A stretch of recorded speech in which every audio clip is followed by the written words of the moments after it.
Welcome to the CX Equation, a podcast by Tap CXM. We share actionable insights and real-world case studies to equip you with the tools you need to drive loyalty, engagement, and sustainable growth. We're your hosts, Chantal Casey and Mark Clydesdale. On today's special episode of the CX Equation, we are delighted to welcome Sam Stern, who's the Senior Manager of Service Design at LinkedIn.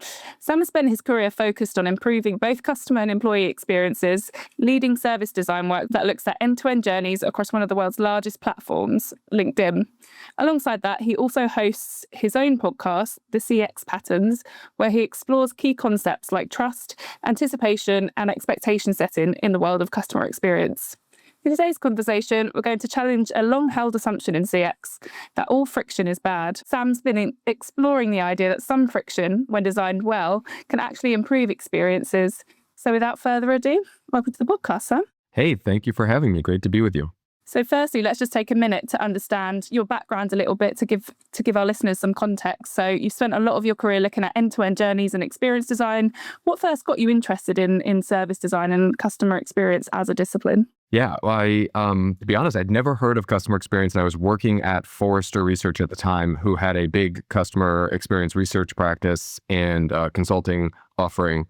And I was really, I guess, sort of taken with the win-win-win potential of customer experience, that it was better for customers, which is obvious, but also that done right, it had really strong, compelling business benefits from treating your customers well. And then also it was better for employees. It's a great way to spend your day trying to figure out how to delight and solve problems for or anticipate needs of customers. That's a really nice challenge in day-to-day work. And so that really appealed to me because it was something that it always felt like there maybe was a trade-off between treating customers well and treating employees well, or having better business outcomes. And here was customer experience arguing with pretty compelling data. No, you didn't have to trade off. It was a both and kind of situation. And there was, the other thing I would say is I really like topics or challenges that appear simple, but are not. And so customer experience is 100% one of those, right? We have all these like simple maxims. Oh, it's the golden rule, treat people as you'd want to be treated, or the customer is always right. And by the way, both of those are wrong as a way to approach customer experience. So we could get into that if you'd like. But the idea that it seems simple, be nice to people and treat them well, but there's so many layers and nuances to what it means to treat people well in different situations, reacting and understanding different needs of different users, different customers. I think that's just fascinating. It's the challenge of a lifetime to figure out what the right customer experience in different situations, but it appears simple. So a lot of people just treat it as a solved problem already. Do you ever find some challenges in that balance between the business goal and the customer goal? As you've just said, I deal with clients all the time that are having to wrestle with the idea of, I want to sell something, I've got a short-term goal that I've got to hit, but actually longer term, maybe not selling the customer something or doing something to improve their overall experience is better for you. Yeah. No, I think it's that's the age-old challenge, I would say, right? It's that we know this is probably not great to do for our long-term customer loyalty, but we have this short-term pressure to meet this target. And I don't want to be naive, right? There are many instances where that's going to have to be the trade-off in the decision on the side of the short-term business goals and targets. I do think in those situations, reminding them of the trade-off they're making is really important to do. I've been doing a lot of research just the last few days into airline flight cancellations and disruptions. Disruptions, a delay of a long delay, say 3 hours or more. And there's many instances where they have to do it, right? They have a staffing shortage, or, in the States recently, there's been a lot of government shutdowns where air traffic controllers aren't working, or really bad weather. But the data are very clear that anytime a passenger or traveler experiences a flight cancellation, they're significantly less likely to fly with you in the future. And so, yes, some flight cancellations are unavoidable, but you should still keep in mind the idea that any time you cancel a flight, you're losing passengers, future passengers. You're losing money in the future. Guarantee that. And yes, it's a trade-off against short-term goal. We have to cancel this flight. We just can't fly it. Or there's only 10 people on a 150-seat plane. We're going to cancel it for business reasons. But remember, those 10 people now say, well, they didn't keep their promise to fly me safely from one city to another. I'm not going to fly with them again. And they might tell their friends that you didn't keep your promise. 100% yes. They will tell their friends. And I think that's such a good example of where, we maybe obsess too much sometimes about Net Promoter Score and referrals. But when you have that kind of story, when a customer has a true story like that, they canceled the flight on me. They will tell that story. And that story gets retold and gets remembered. I guess in that case, then it becomes more about minimizing that risk of people having that negative experience. So if it's inevitable that a flight is going to be cancelled, that's negative in itself. But then what happens afterwards to minimize people, That's right. And there's transparency and communication throughout that process, right? If it's the bad weather is coming and you can anticipate it even a day or two in advance, communicating to customers the risk, the probability that there will be a significant delay or a cancellation, and putting agency back in their hands. I think this is such an important attribute of customer experience in difficult situations, is to give that customer options to rebook the flight ahead of time if there's a risk of cancellation because of weather or because of air traffic controllers not working, to give them the option to extend their trip if they're already at their destination and it's a return flight. There are so many things you can do that give customers options that make it feel to them like you're not just leaving them in a bad situation, but you're doing what you can control, what's in your control, to put options back in their control. And customers appreciate that. Some of us are unreasonable, and I'd say all of us are unreasonable some of the time. But if you do those types of things, be transparent, put agency back in customers' hands, you will meet the vast majority of people who are reasonable and know that bad things do happen and they're out of control sometimes. They'll realize that you're doing what you can to control the experience, and they'll appreciate that. Hopefully this leads us on to then this topic of friction. We said in the intro, you've been exploring the concept that not all friction is bad. So, I suppose that goes against what we've been taught as customer experience people. So what is it that made you start questioning the idea that not all friction is bad friction? I think history is important here. The book, The Effortless Experience, came out, I think it's like 10, 11 years ago now.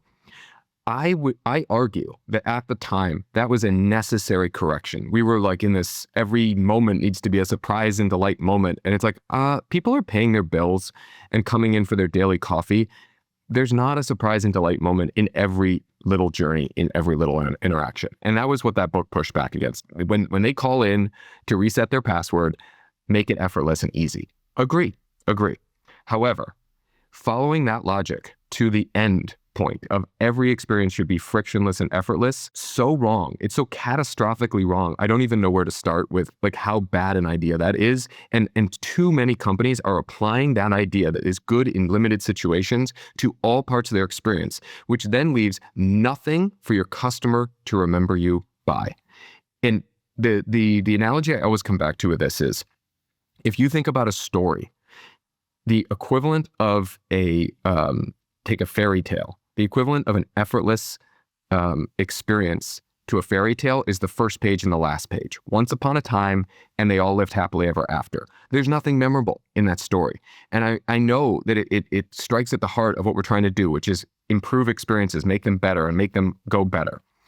But if there is no friction, if there is no grit, if there is no narrative arc or tension with a resolution, then there is nothing to remember. Back to what I said before, there's no story. There's nothing they can tell about what happened, right? I woke up, I had my coffee, and I went about my day. There's no story there. There's no moment that they remember or tell. And the whole point of delivering a great experience is to create a positive emotion in the customer's mind that they associate with a specific moment that they will remember, because past experiences guide future decision-making. And if they can't remember their past experiences with you, and they don't remember effortless and frictionless, then they can't remember to choose you in the future. And that's what we're doing. We're using experiences from the past as a time machine to bring forward to future decision-making where the customer will choose you again. If they can't remember you, they won't choose you. Okay. So it's like the rom-com. We've got to fall out somewhere in the middle to get back together at the end. And I think a rom-com is a good example because every genre of fiction, of movies, has tropes, has signature moments that they have to deliver. And in the rom-com, if the couple doesn't have a meet cute, it's not a rom-com. And if the couple does not break up and get split apart in some way in act 2, but then come back together in that, moment. Usually it's raining for some reason on a street. And I feel like it's either London or New York where you see these set, and come back together. It's not a rom-com. And I would argue with customer experience, and this is what you can do. You can set up these moments of friction that can be, in your mind, very much, and this is where I think I talk about good friction versus bad friction. Good friction is controlled, it's designed, it's intentional, so you know what that moment is. And one of the canonical examples of this would be IKEA. The IKEA effect. It has a literal name for this phenomenon, which is the confusing instructions of IKEA furniture and the effort you have to put in assembling them makes you feel like you contributed to the process of building that furniture. You like it more. Well, effort is a form of friction. Confusing instructions are a form of friction, and it makes the experience better. And I really love Rory Sutherland, the famous sort of brand ambassador, I think, from Ogilvy. In his book, Alchemy, he relates that he worked with IKEA one time, and they said to him, when he started working with them, if you suggest at any point that we make our furniture easier to assemble or our instructions easier to understand, we will fire you. Because they know this matters. They know a little bit of effort or more effort. They know that friction makes the experience better. And I wish more companies knew that. Yeah, firsthand, I can agree that sense of accomplishment at the end of building a flat pack furniture it definitely makes it memorable. Have you seen any? So on the flip side of that, obviously, I'd give a great example of where that's good friction, right? Have you seen any cases where, or have you got any examples where removing friction has made the experience worse? So, anything you've worked on, or just generally from consumer experience? Yeah, we're making the yes. So, for example, and then here's I think an example that I think is maybe less provocative, right? There are many instances of good friction that I think we would all agree are just like no-brainers. So, when a customer of a financial services company is about to sell some of their holdings in an investment, there is almost always a form there of good friction, which is the "Are you sure?" button. And, places like GitHub have this when you're going to delete all the files in your GitHub repository. Or, now I think Word mostly does autosave, but before it did that, and you would close a document without saving it, it would put up some friction and ask you, are you sure you want to close this without saving? That is good friction in action. If you took that away and made that more frictionless, more effortless, that would be really bad for the experience, because the customer would sell that investment, and then some of them, a small percentage, but an important percentage, would regret that sale, and it would be too late. I closed that Word document and I meant to save it. It's too late to do anything about it. I appreciate that extra half second, whatever it takes, or longer if I didn't mean to close out or to sell that investment. Those are examples of good friction in action that, if you took them away, would make the experience absolutely 100% worse for customers who didn't want to do that thing that you were checking with them they were about to do. I remember the first time when I clicked buy now on Amazon, and it literally happened. Nothing got in the way because all of my card details were in there. But it was obviously a small purchase because I didn't even get my banking app say, please verify it's you. I was like, oh, I've just bought something. That almost felt a bit too easy. Right. Yeah. And I think, Amazon is a interesting example, because I think there are some things where it's like, well, you're buying this again, right? You buy this all the time. And actually they go even beyond one click to those of you can sign up to subscribe, right? And paper towels that you need to restock or whatever it is. I think that's fine for frictionless, right? Actually you have to take the step of signing up for the subscription. That's great. But it's when you're buying a book, and you probably, well, by the way, if you've bought it before, they should definitely put friction in there. Say, hey, you bought this before. We know you bought this before. Do you want to buy it again? But if you're buying a book for the first time, they sell it in 3 or 4 formats usually, right? The physical book, the Kindle book, the audio book.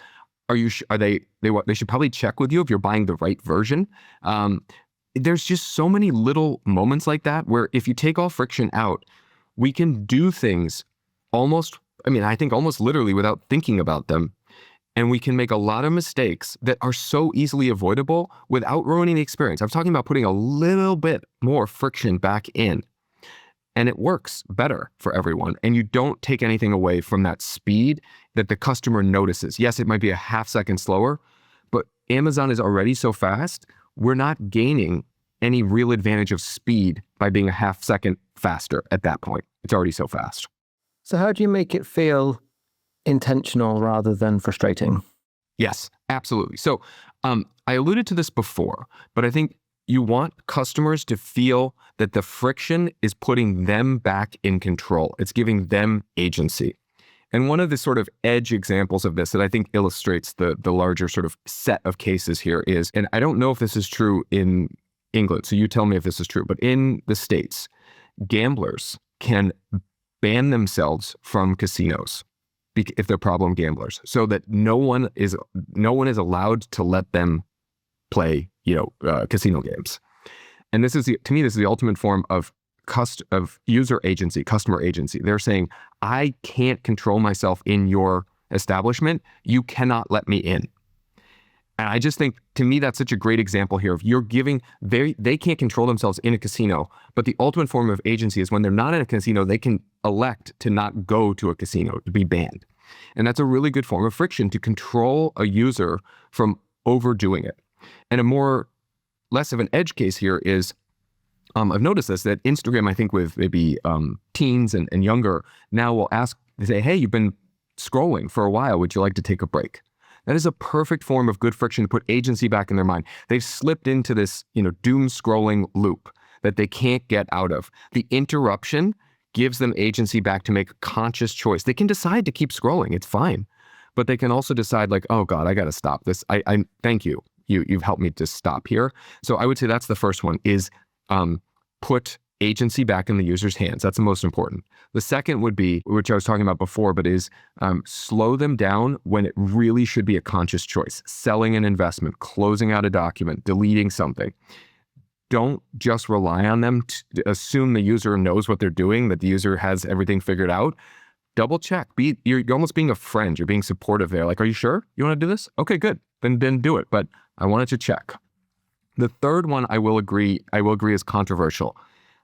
I think you can introduce friction at key moments. And I would say this is what IKEA has done that actually make the experience more memorable. So that when this popped on my radar, this is almost 15 years ago, I was at an enterprise rent-a-car and at one of their airport locations. We get off the shuttle bus, we get in line, there's one person working behind the counter. And the line forms, we all get frustrated. And then magically a door opens 10, 15 seconds later, and 6 people come pouring out. The line disappears, and it's just magic.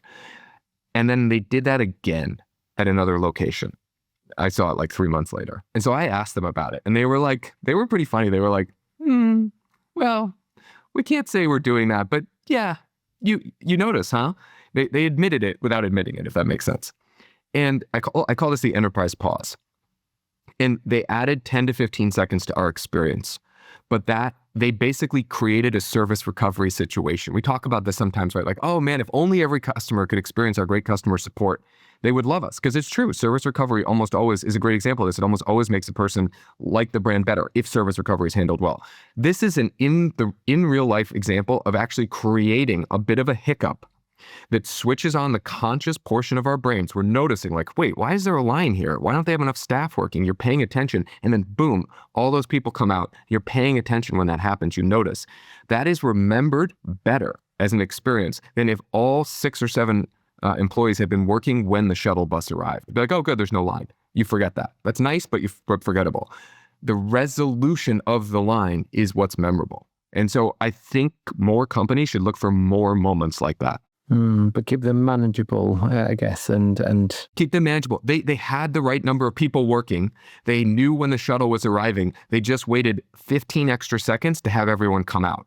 So completely manageable, intentional, designed, and I would also add to this, tested. See if there's complaints when you do that. See if there's better loyalty behaviors at the locations you test that at first. Try it. Like, this is the other thing. Like, people listening to this could try this and tell me, hey, we tried that and that didn't work. And I'll raise my hand and say, hey, great, I'm glad you tested it and didn't just take my word for it. Like we should test these things because they won't work in all situations. I just am so struck by how memorable to this day that enterprise pause was for me, that I think there's more opportunities to insert these little moments of friction. An example that comes to my mind in sort of my real world is that if I'm walking past a restaurant that is a small restaurant that's full of people, I'm more likely to go in and wait a little bit longer rather than something that is, really big or just empty, because, you don't mind that trade-off of waiting a bit longer if the perception is that it's going to be a better experience ultimately. Yeah. London has a lot of restaurants where you can't book, right? And I think that is for that very reason. You have to kind of go and wait a little bit, and it feels a bit more special. And again, this is another form of work effort.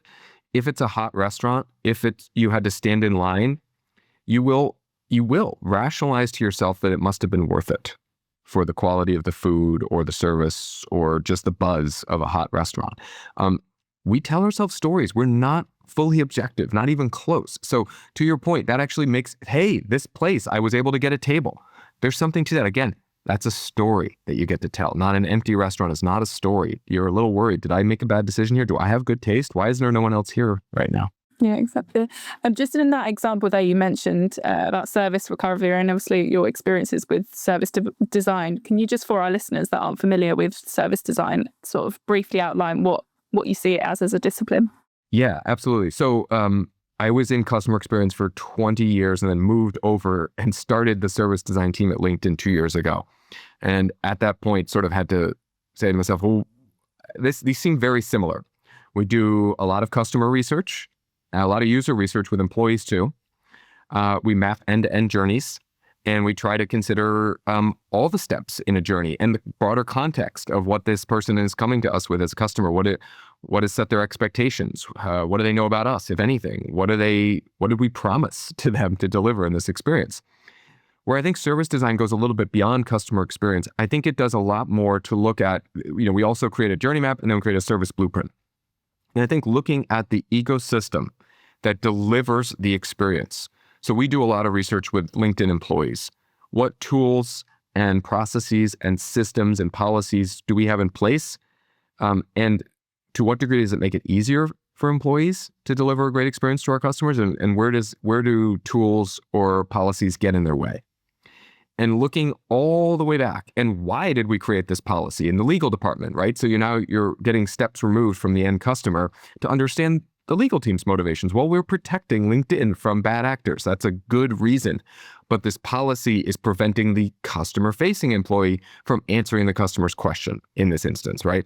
So looking at that full sweep of the ecosystem that delivers the full sweep of an end-to-end experience, we have responsibility as service design to cross all our departments, to cross our different users and their different roles with us, because everyone listening to this is probably a member of LinkedIn. Most people who are listening to this are probably not a customer of LinkedIn's. And so the same person can embody a different identity with LinkedIn. You're a member, you're looking for a job. You're a customer, you're hiring someone for a job. And we need to think about that, the different mindsets that different person would embody. And we're often then working with different people internally in our organization to figure out what is the right experience for that user who can be the same person, which I think adds that sort of strange dimension to what we do. So that's how I'm sort of thinking about service design these days. And so then thinking about LinkedIn, where in your service design of LinkedIn would you find that introducing some friction might be beneficial to the platform? Yeah. So we do have friction in, for example, LinkedIn Learning would be one example. Where in between some videos or some sections of a course, we will have quizzes, we will have reflection questions, we will ask you to stop and pause, because we know, and others know this too with e-learning, if you don't stop and reflect and think about and try to process a little bit what you've learned, it won't be as, sort of impactful. It won't last as long. You won't take as much out of it. And so that friction actually makes the learning stronger, makes people take away more from the videos. Now, we can't force them to stop, right, for long, to really take a time out from the video. But that's one example of where we're trying to insert friction to give a better experience to the user. Another would be is in our marketing product, Campaign Manager, we will often ask people to double check and verify some of the settings if we think that they've done too small a budget to reach what we know will be a big enough audience to generate leads, or the opposite too, if they've cast too wide a net and we think they're going to be overspending and reaching people who aren't good targets for what they're telling us their goals are for the campaign, we'll intervene with some good friction to say, are you sure? This is probably not enough daily spend, or you're going to reach, an audience, you're targeting an audience of 8.5 million people in 10 different languages here. Are you sure that's what you want to do? And so those would be examples of good friction in action in our experience. I think we could do a lot more, but those are a couple today. And they're obviously sort of customer-facing examples. You also spoke about internally working with your employees. Is there any examples where fixing employee friction has had a big CX impact? Yeah, for sure. So we spend a ton of time on the employee experience on my team in service design. We've been doing a set of research sort of over the last 2 years. We keep doing new waves of it with employees to understand a day in the life of their work. And so we'll shadow them and sit with them and watch them do what they do. And what's so great about observational research is I don't really know what a salesperson does. So I'm asking all sorts of dumb questions. Why are you clicking there? Why are you over there? And they'll answer for the first time thinking about it in a while. It's like, well, I know that this dashboard over here has more up-to-date data. Or I can't trust the information in our CRM because I know they didn't track the activities. So I have to go over to my team because we keep this offline Excel spreadsheet of our activities. These are real examples, by the way. It's kind of crazy, some of the stuff that we put our employees through.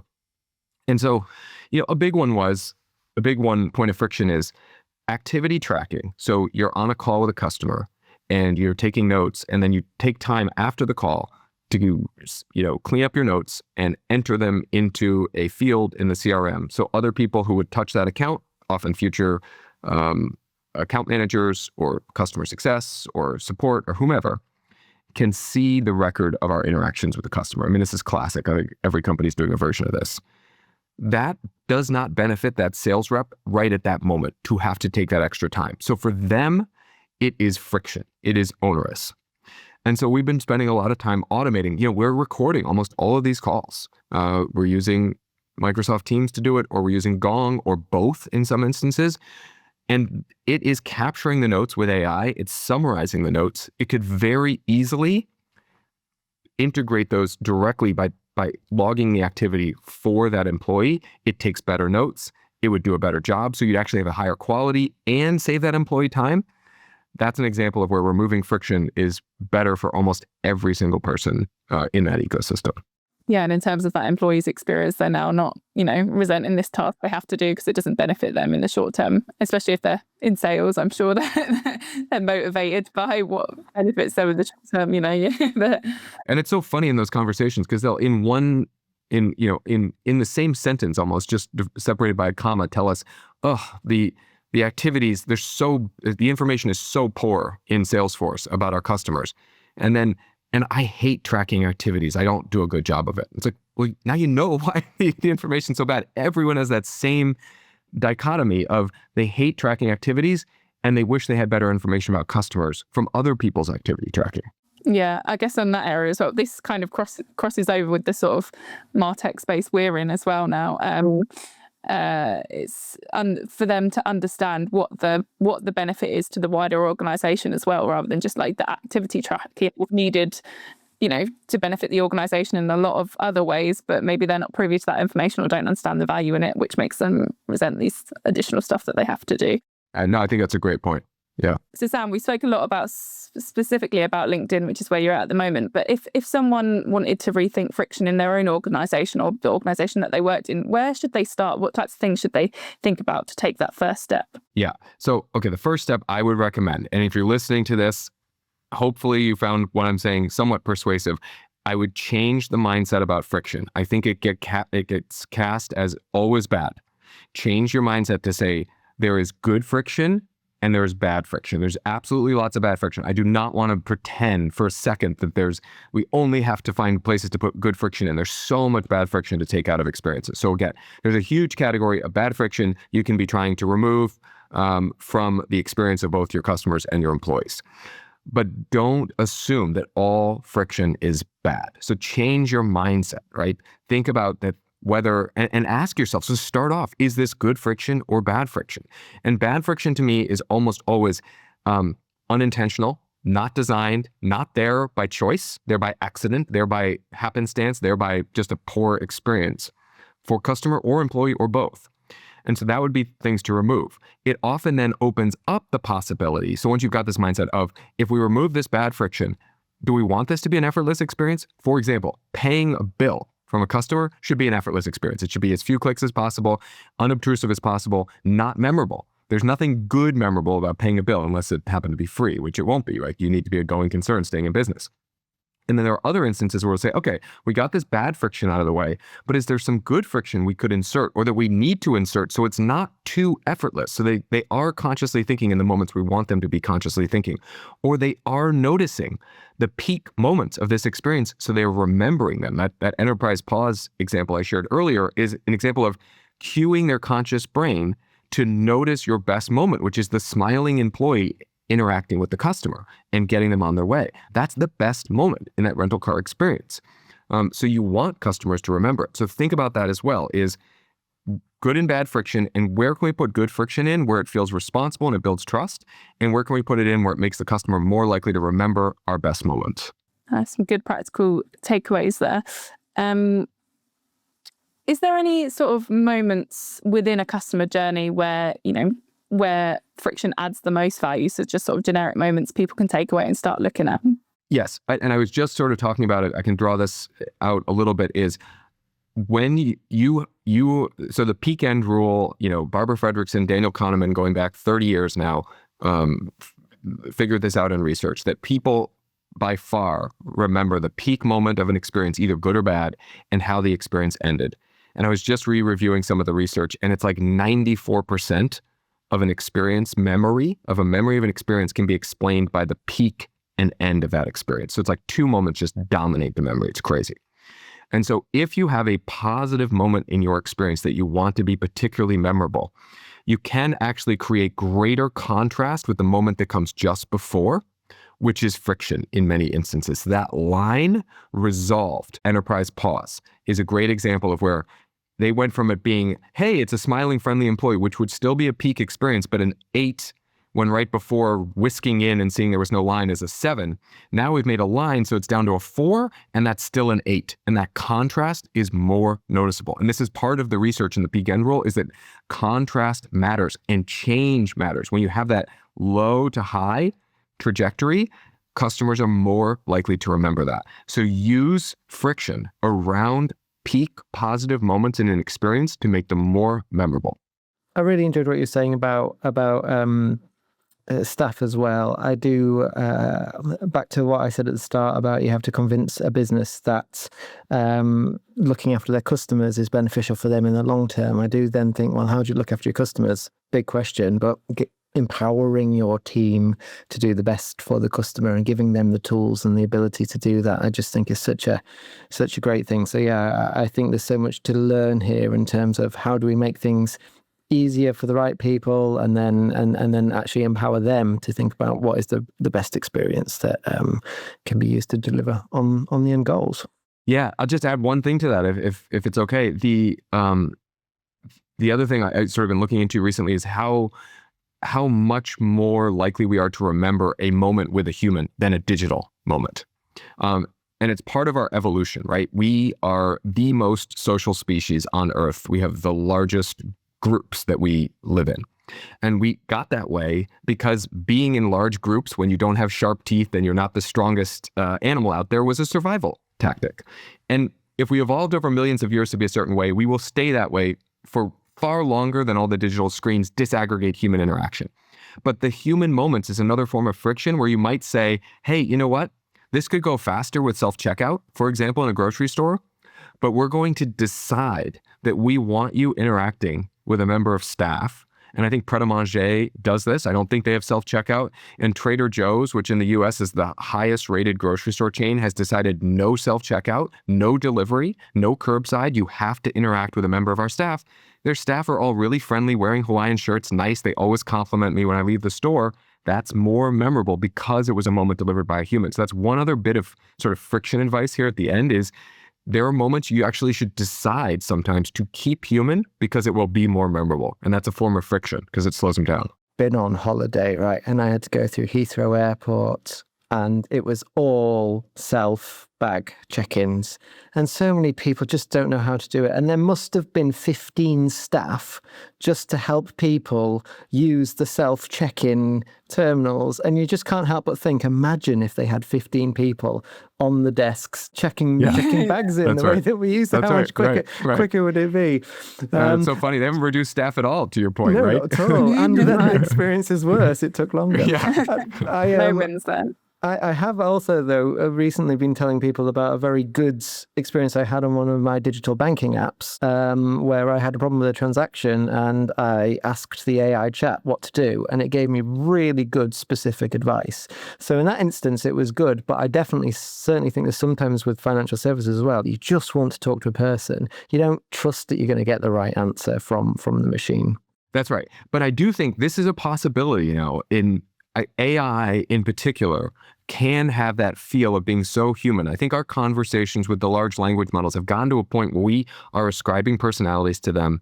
We feel like we're in a relationship with them. And this happens. This is real, right? This has been happening for going back 50 years with the most rudimentary chatbots from early computing. And so there is something there to that for sure. And I think giving your digital experience a personality makes it feel more human and is something that in the absence of always defaulting to a human, which I'm not arguing for that either. Again, it's like there's some bad friction and there's plenty of experiences that should just be digital and self-serve. And customers actually say they prefer it. It's just an interesting quirk that people prefer self-serve if you ask them, but they remember more positively a human interaction. Then to me, the goal is make your digital interactions feel more human. Chatbots, interactions with an AI feel more human, and digital experiences with a personality and a point of view feel more human because they seem more like a human. Amazing. Brilliant. Thanks, Sam. We've got a final question for you, which is a question that we actually ask all of our guests. Who has been one of the greatest professional influences on your career and what did you learn from them? I had a manager when I was at Forrester for only a year, actually. I was there 16 years, so this person passed quickly through my life. His name is Michael Ghazala. I want to call him out because he's by far the best manager I've had in my career. And I had some other really good managers. But he tried to make me a better version of myself. He really focused on strengths-based development, and he focused a lot on development. And I would say, a mediocre research analyst at the point he got me. And by the end, I was one of the better analysts at Forrester. And I think, to me, I take away from that strengths, focusing on people's strengths and trying to set them up to use their strengths, to build on their strengths, and really focusing on coaching and development all the time with your people are the things I take away from Michael Ghazala. Brilliant. Yeah. Good leaders, right?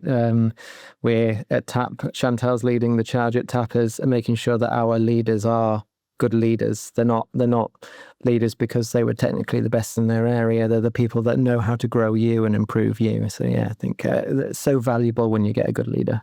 I always say to my team, I'm not it's good I'm not the smartest one in the room because I have all of you to keep me honest. It's about empowering them and making their jobs easier to do rather than micromanaging. It's a funny thing as a leader. I think when you're doing it the best, you feel like you're not doing that much, right? You are intentionally not making decisions for them. You're intentionally not telling them what to do because then they're developing that confidence and that capability to do it themselves, which makes them just so much more effective.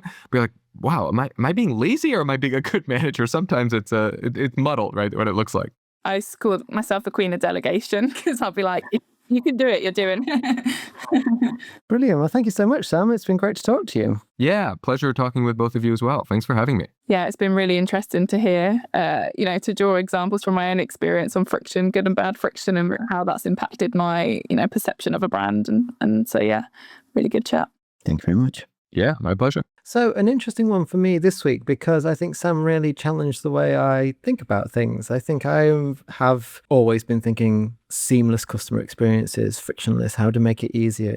And so it's actually really fascinating to hear someone talk about actually sometimes too easy isn't the best thing, and there can be meaningful ways where if we just make you pause a moment, actually that does make the whole overall experience better. Yeah, and I think what he said about creating a narrative and memorable moments, you know, the contrast between negative to positive experiences, this idea that past experiences guides future decisions is really important. He that was a thing I took away from it, that, like you said, not every good experience is a memorable experience. And that, I guess, is the balance, not making it cynical, not forced, and not like over designing a bad experience, but just those simple things of, I really liked the slowing downs, are you sure, you know, is this the right moment?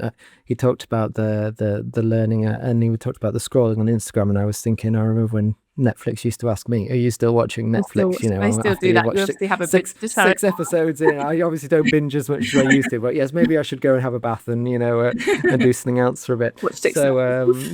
Something. Yeah. But yeah, all great practical takeaways as well about, you know, internally what the employee experiences and how that reflects on the ultimate end customer experience. Good practical takeaways for our listeners. Brilliant. Well, we hope you've enjoyed listening to this month's CX Equation, and we will see you again next month. See you next month. Ta-ra. The CX Equation is brought to you by Tap CXM. To find out more about what we do and how we can help you, visit tapcxm.com. And then make sure to search for the CX Equation in Apple Podcasts, Spotify, or wherever you usually find your podcasts. Make sure to click subscribe so you don't miss any future episodes. On behalf of the team here at Tap CXM, thank you for listening.